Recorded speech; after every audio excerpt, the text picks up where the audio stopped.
A Deputación de Pontevedra xa ten listos os orzamentos pro vindeiro ano. Nas contas do 2026, a Administración Provincial contará con 238,6 millóns de euros, unha contía récord e que supoñen un 13,6% máis que no exercicio deste 2025. Que tal, saudos? Treboada política en Noia polos 30.000 euros que gastou o anterior alcalde en facturas de bares e restaurantes malia o reparo da interventora. O goberno noiés exixe responsabilidades ao Grupo Municipal do PP por esas facturas inxustificadas que pasaba o Concello con cargo á súa asignación anual. Hai pagos de hotéis, comidas e consumicións varias. Centos de estudantes participan en Pontevedra nunha concentración contra o acoso escolar, unha movilización que responde á vaga de actos en recordo de Sandra Peña, a nena que se suicidou en Sevilla tras sufrir acoso. Vilagarcía terá a 8ª edición dos bonos Son da Casa. O Concello traballa na redacción desta campaña que comezará a funcionar a finais de novembro. Conta cun presuposto de 37.500 euros. A ruta do viño Rías Baixas sitúase entre as 10 máis visitadas de España. Con máis de 150.000 visitantes, o ano pasado está en 7º lugar, unha posición que se traduce nun impacto económico de 2,2 millóns de euros. O Xardín do Terror será a actividade estrela do Samaín na Pobra. A Alameda converterase este venres nunha auténtica pasaxe do medo só apta pros máis valentes. A programación complementarase coa proxección da película La autopsia de Jane Doe no Cine Elma. Están vendo as novas do día en Canal Rías Baixas. Comezamos.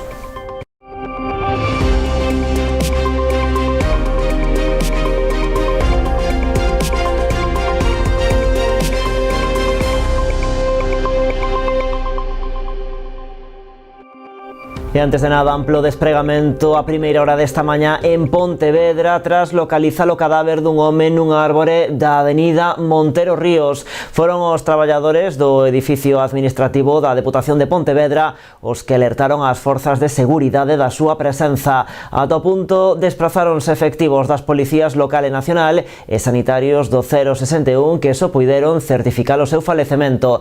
Tamén participaron neste dispositivo os bombeiros de Pontevedra. Na contorna concentráronse numerosas persoas para seguir o traballo dos efectivos de seguridade. Finalmente, o corpo do home foi trasladado ata o Imelga, onde se lle vai realizar a autopsia. Pontevedra acolleu este mediodía unha das concentracións convocadas en toda Galicia contra o acoso escolar, unha movilización que responde á vaga de actos en recordo de Sandra Peña, a nena que se suicidou en Sevilla tras sufrir acoso escolar. Ela foi recordada hoxe na convocatoria pontevedresa a que asistiron un cento de estudantes, moitos deles acompañados polas súas nais e pais. Algúns recoñeceron que sufriron ou están a sufrir bullying nos seus centros escolares. Todos xuntos reclamaron máis concienciación e máis medios para detectar e frear estes casos. Pontevedra recordou hoxe a Sandra Peña, a nena que se suicidou en Sevilla tras sufrir acoso escolar. O seu caso foi o motor da concentración que se celebrou este mediodía. Bueno, como yo también sufrí bullying en la época de GB, aunque de aquella no existía esa palabra, pues quién mejor para organizar esta concentración por Sandra, por todos los que han sufrido bullying en STAM y por los que han sufrido bullying y que gracias a Dios seguimos en este mundo. Hoxe era xornada de movilizacións en toda Galicia convocadas polo Sindicato de Estudantes. Pontevedra quedará inicialmente fora deste circuito, pero Rosa María Granero decidiu impulsar esta concentración. Porque aquí que también hubo casos de bullying, entre ellos el de mi hija y los hay desde luego, entonces Pontevedra también merecía estar en la concentración. Un cento de estudantes, algúns deles acompañados polas súas nais e pais, atenderon este chamado. Dende a Praza de España reclamaron máis concienciación e máis recursos para loitar contra o acoso escolar. Este é un problema que ven da casa, na educación que damos, que non educamos en empatía e que dos pais e nais que xustifican o injustificable e que isto é unha loita de todos e de todas e que as sancións non pode ser para a víctima cando se illa a ela, senón que hai que tomar medidas co sistema en xeral. As institucións non están facendo o que deben de facer. Creo que tamén un pouco de culpa temos os pais, generalizo porque non todos somos así, que están pasando de todo tamén na casa, a educación tamén se transmite na casa. Para moitos dos asistentes, o caso de Sandra Peña foi un impulso para denunciar as súas propias vivencias. Tiene que acabar esto de una vez, porque no es injusto lo que está pasando. Mi nieta lo pasó y nosotros, nuestra familia, lo pasamos muy mal. Y esto tiene que acabar tanto como los padres como los hijos. Esto es consecuente de las casas donde viven. No hay derecho, destrozan una familia, destrozan a los niños. Hay quien se suicida, pero hay quien queda enfermo. Enfermo con enfermedades moi graves. Non se sabe lo que se pasa. Queremos justicia. Chámame Ana, teño 5 fillos. Un deles te está pasando por un caso moi duro de bullying que logo todos os días ao colegio chorando.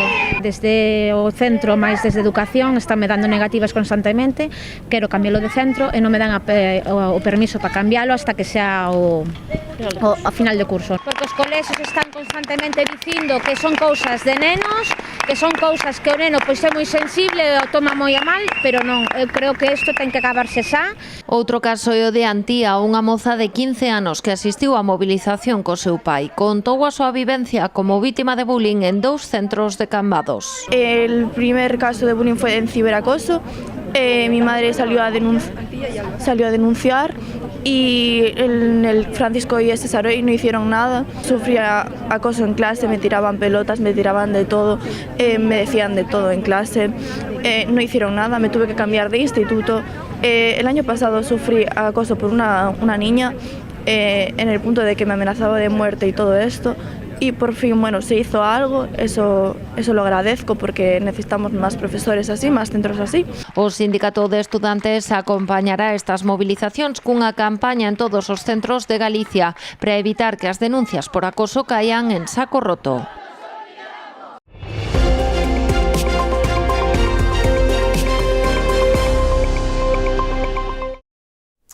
A Deputación de Pontevedra xa ten listos os orzamentos pro vindeiro ano. Nas contas do 2026, a Administración Provincial contará con 238,6 millóns de euros, unha contía récord que supoñen un 13,6% máis que no exercicio deste 2025. Estes orzamentos, que son os terceiros da Deputación con Luís López como presidente, van a entrar en vigor o 1 de xaneiro de 2026 e, segundo López, son froito da estabilidade política. A Deputación de Pontevedra comezará o 2026 con novos orzamentos. O seu presidente presentou hoxe estas contas que entrarán en vigor o 1 de xaneiro. Son case 239 millóns de euros, un 13,6% máis que no exercicio do 2025. En vigor unhas novas contas, que é o mesmo que decir que habrá novas medidas que se van a mellorar as existentes e que corrixiremos eivas que fomos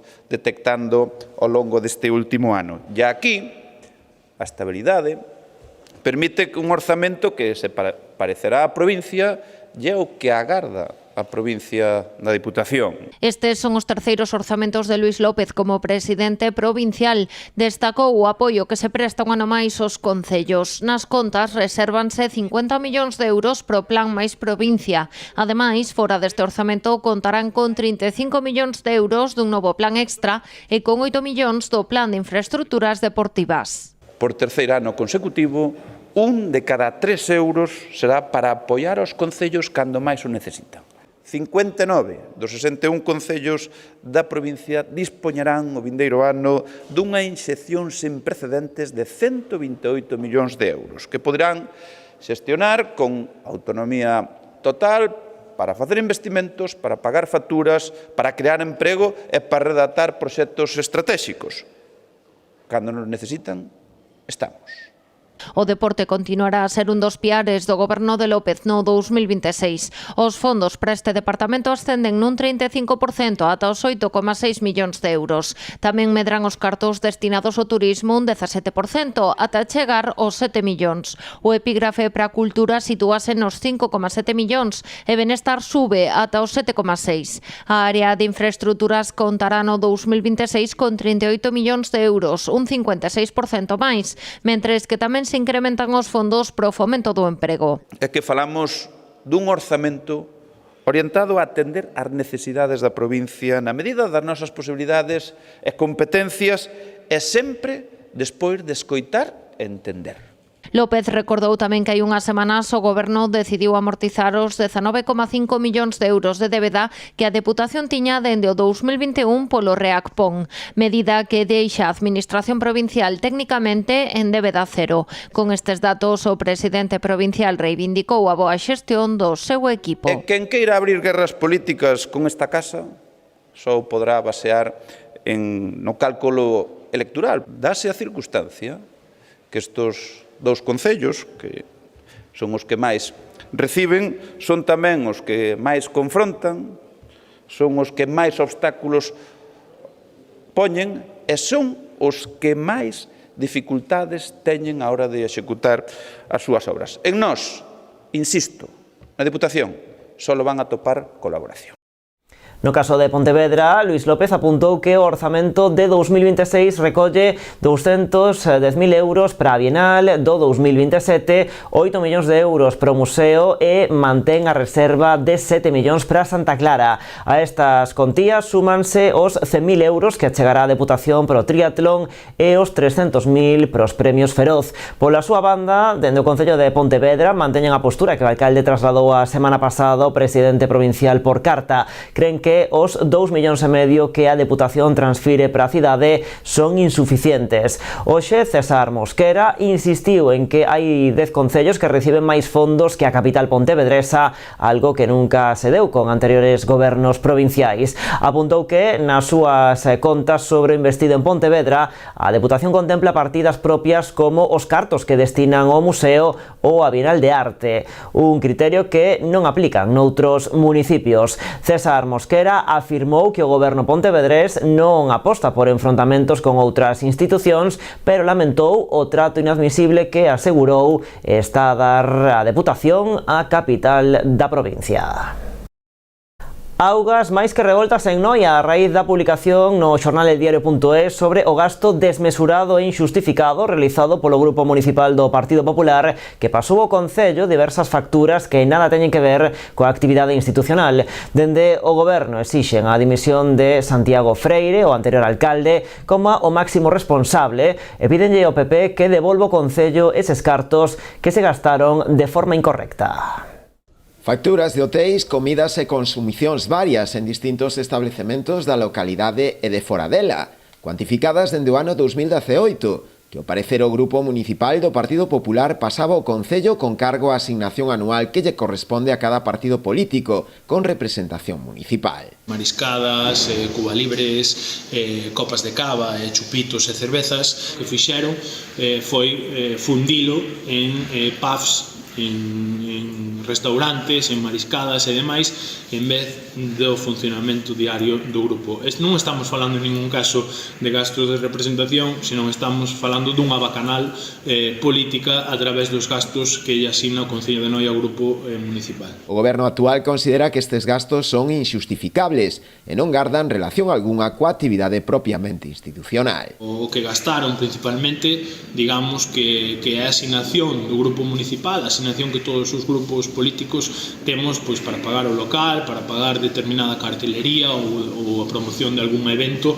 que se faga en aras de mellorar o benestar da ciudadanía de Noia. Exixen a dimisión de Santiago Freire, anterior alcalde, como máximo responsable, e pídenlle ao Partido Popular que devolva ao Concello eses cartos que se gastaron de forma incorrecta. É moi fácil, o diñeiro público non está para estas cousas, o diñeiro público está para resolver os problemas da xente e resolver o día a día da veciñanza. O que lle pedimos, digamos, a Santiago Freire, que é o máximo responsable deste partido político, é que xa de mutuo propio asuman este grave error e devolvan ese diñeiro que gastaron de xeito incorrecto. Entonces, ademais que a través da súa dimisión asuma a súa responsabilidade política, como non pode ser de outro xeito.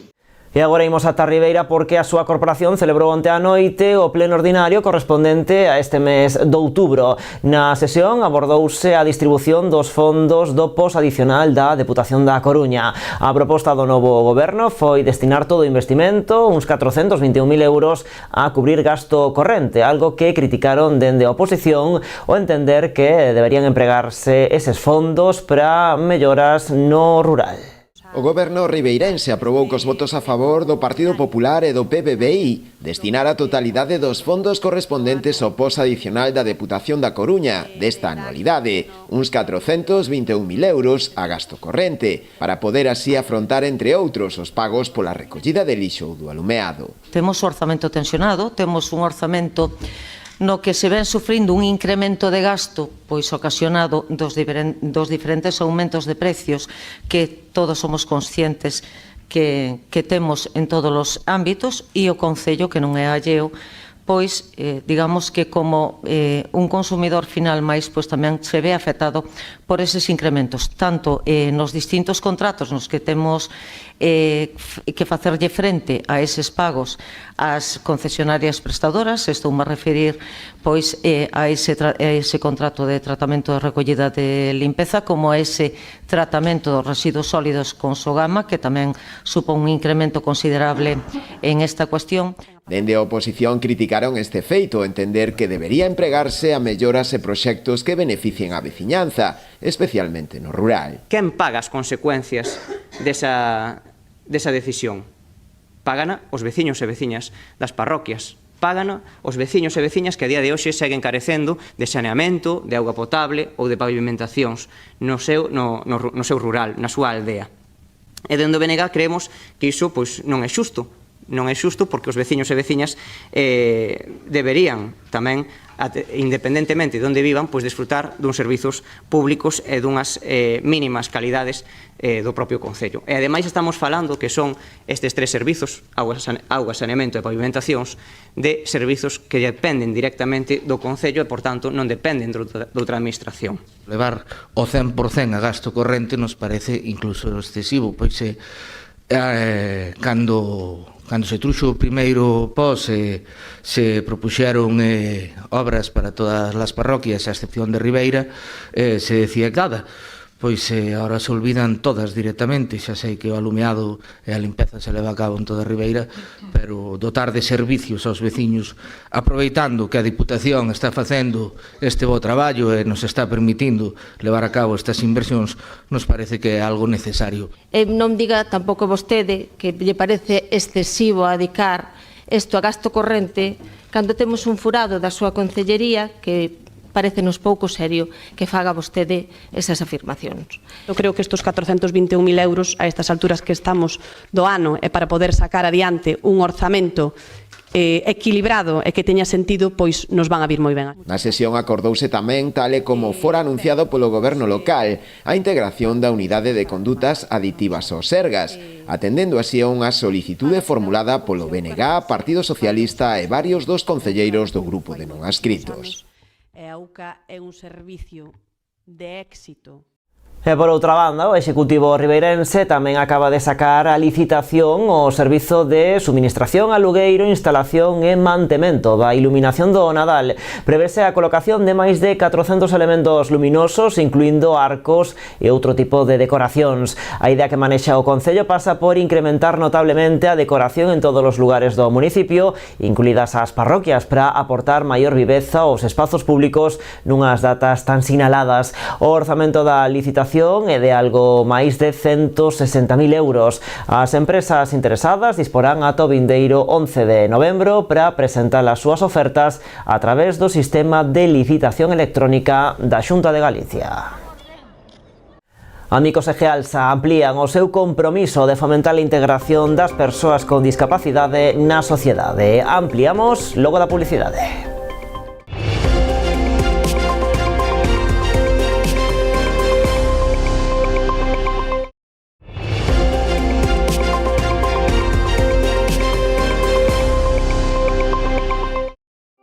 Aquí seguimos nas novas en Canal Rías Baixas. O Concello de Pontevedra anunciou hoxe cambios na mobilidade na Rúa Santiña, no barrio do Burgo. Entrarán en vigor a vindeira semana. Así, a rúa pasará a ser zona 10, aplicándolle as mesmas limitacións de velocidade para o tráfico rodado que están vixentes no centro histórico e no resto da cidade.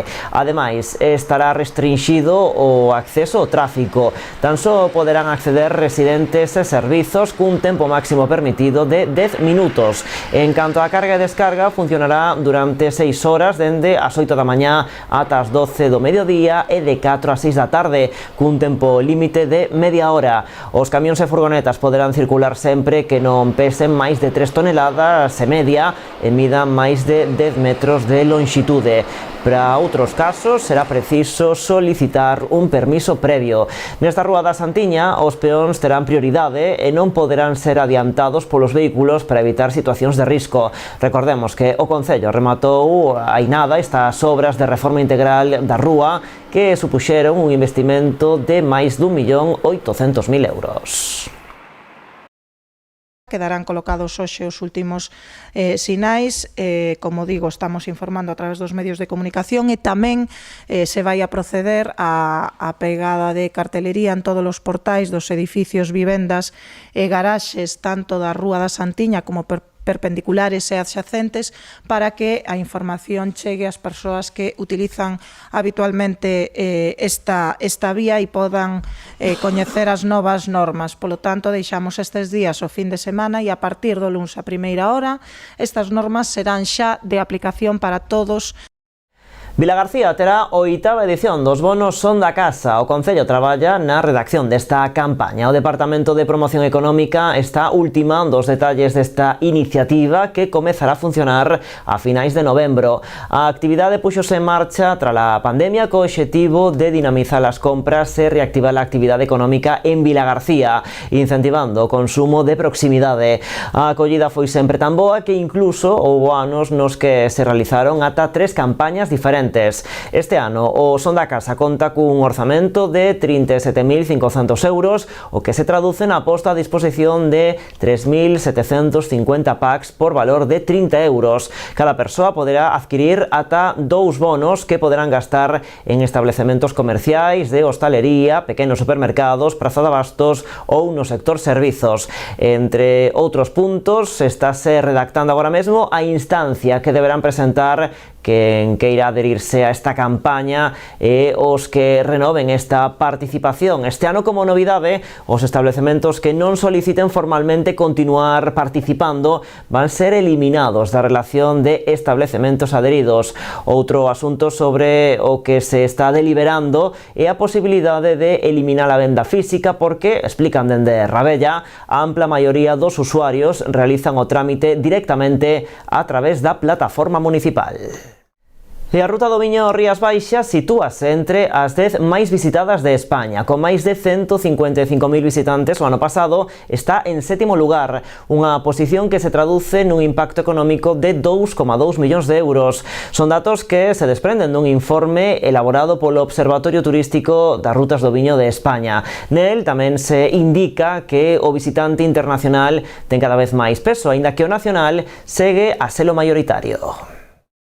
A Ruta do Viño Rías Baixas sitúase entre unha das máis visitadas de España. En concreto está na 7ª posición dun ranking de 37. A ruta volve estar entre as 10 máis exitosas con máis de 155.000 visitantes no 2024. Así se reflicte no último informe anual de visitantes a adegas e museos do viño elaborado polo Observatorio Turístico das Rutas do Viño de España. Desde la Ruta del Vino Rías Baixas estamos muy orgullosos de los datos desprendidos de ese informe anual que saca CEVIN, el Club de Productos Rutas del Vino, donde habla del total de visitantes recibidos a lo largo del 2024, en el que Rías Baixas ha tenido un total de 150.500 visitas no solo a bodegas, sino también a museos y asociados que están dentro de la ruta, lo que nos posiciona dentro de ese top 10 de rutas más visitadas. A posición da ruta melloraría se atendemos ao número de visitas a adegas, na que baixa ata a 6ª posición, mentres que se nos centramos en visitas a museos descenderíamos outro posto ata o 5º quinto lugar. Si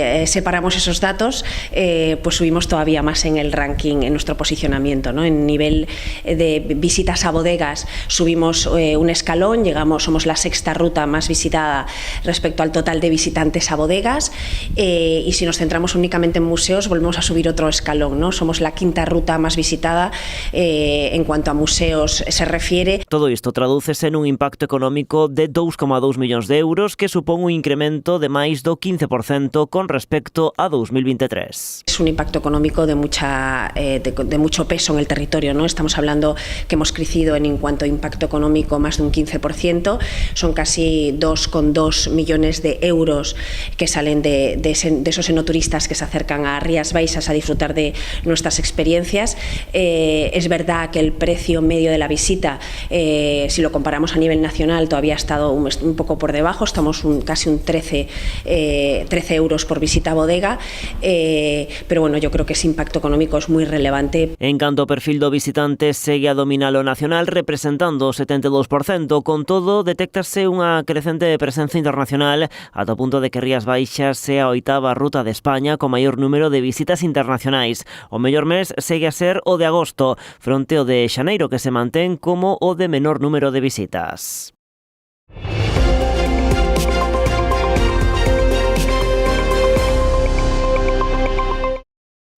Amicos e Gealsa renovan o seu convenio de colaboración que se prolonga dende hai máis de 10 anos. Con este acordo, as dúas entidades amplían o seu compromiso de facilitar a integración das persoas con discapacidade na sociedade, tanto a nivel vital como laboral. O director xeral de Amicos, Xoán España, e a directora de Relacións Institucionais de Gealsa, Margarita Hermo, asinaban esta mañá o convenio de colaboración entre as dúas entidades, que permitirá seguir traballando de cara a facilitar a integración das persoas con discapacidade na sociedade, tanto a nivel vital como laboral. Que é unha alianza de verdade, e é 360. Non só vai nas actividades que se fan de sensibilización e de transformación social, sino que vai desde o ámbito de inserción laboral, do ámbito de facer actividades prelaborais e incluso máis alá en actividades de participación dos seus grupos de voluntarios e fomentar o voluntariado corporativo en actividades de restauración e conservación da natureza, como fixemos este ano por primeira vez, que creo que é algo moi importante devolverlle ao planeta parte do que el nos ha dado. Dende Gealsa destacaron a importancia desta alianza, que se mantén dende hai máis de 10 anos e que encaixa perfectamente no seu programa de responsabilidade social corporativa, WISI. Para Gealsa, a responsabilidade social non é só parte da nosa actividade, senón que é unha forma de entender a empresa e tamén é unha forma de ter ese compromiso co noso entorno, coa sociedade na que estamos, non? Durante estes anos, o apoio de Gealsa permitiu poder desenvolver infinidade de proxectos a través da Fábrica Social de Amicos e dos seus talleres prelaborais, pero tamén coa infancia, fomentando a integración escolar de nenos con discapacidade e iniciativas de sensibilización social, como é o caso dos programas Badabadún e Festirititi, ou dar continuidade á unidade de apoio e estimulación sensorial do centro. O Xardín do Terror será a actividade estrela do Samaín na Pobra. A Alameda converterase este venres nunha auténtica pasaxe do medo só apta para os máis valentes. A programación completarase coa proxección da película La autopsia de Jane Doe no Cine Elma. E temos, como xa se vai celebrando estes 2 últimos anos, pois volvemos a repetir o Xardín do Terror nos xardíns de Valle Inclán ás 8 da tarde. Vai a ser de balde, a xente non ten que inscribirse, chegan ali e por orden de chegada van a poder pasar. Todos os anos pois se vai aumentando un pouquiño e cambiando tamén un pouco pois a forma, non? Co cal, é verdad que vai a ser outra vez o Xardín do Terror, pero bueno, vai a ser un percorrido diferente con unha decoración propia dese día do San Maín, pero tamén diferente a outros anos. A pasaxe estará aberta dende as 8 da tarde, poderán participar todos os públicos. A xornada rematará coa proxección de La autopsia de Jane Doe a partir das 9 da noite no Cine Elma, na que só se permitirá a entrada de adultos. As actividades son de balde e non requiren de inscripción previa. O Cine Elma estará tamén ambientado con decoración de Samaín, polo que se recomenda ao público que acuda disfrazado para acentuar a atmosfera terrorífica. Pois así, con propostas do Samaín, marchamos. A actualidade continúa en canalriasbaixas.com e tamén nas nosas redes sociais. Como sempre, graciñas por estaren aí.